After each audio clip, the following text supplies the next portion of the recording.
Utilise tes défauts à ton avantage, ton trouble à ton avantage. Moi, par exemple, j'ai des obsessions. Et j'ai été diagnostiqué schizo, semble-t-il, hein, par erreur, suite au fait que, en gros, j'avais des obsessions sur plusieurs sujets.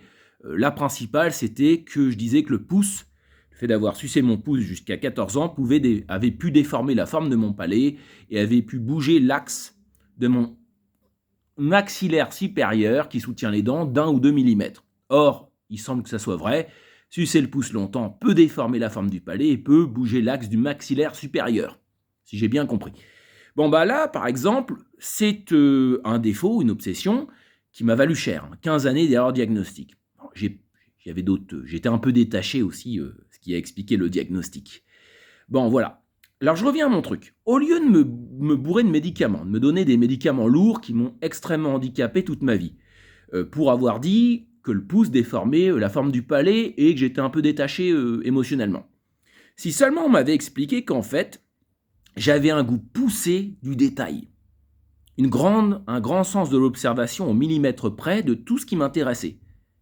Si seulement on m'avait expliqué ça. Et du même truc que le pouce, c'est-à-dire ce goût du détail qui m'a valu d'avoir pas mal d'obsessions qui m'ont posé beaucoup de problèmes, y compris, semble-t-il, une erreur diagnostique qui m'a valu 15 ans de ma vie, on m'avait expliqué que grâce à ça, je pourrais faire plein de vidéos, je pourrais apprendre à parler plusieurs langues, je pourrais apprendre à écrire très bien, je pourrais avoir le sens du détail pour une formation sur les pierres précieuses, le sens du détail, sur plein de sujets, sur plein de trucs, pour apprendre des pages et des pages de textes de théâtre, et m'en souvenir parfaitement. À partir d'un défaut jugé mauvais par la société, qui est le pouce, avoir peur que le pouce déforme le palais, et qui malheureusement, les jugements de la société peuvent aller très loin et causer des catastrophes personnelles qui sont des véritables désastres.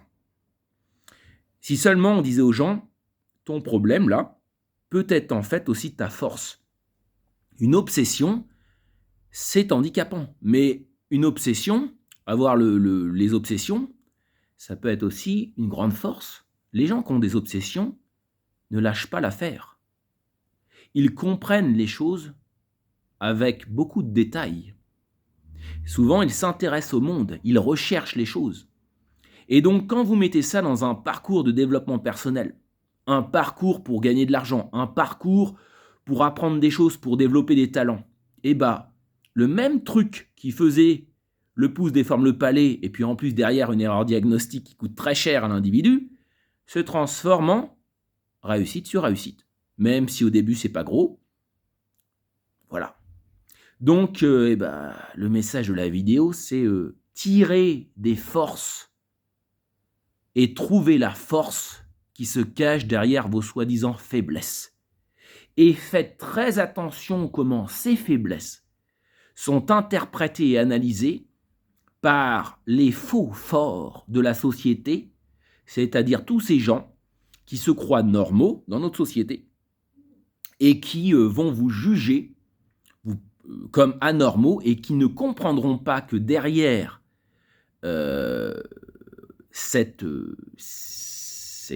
anomalies que vous présentez, en fait, se cachent parfois de grandes forces.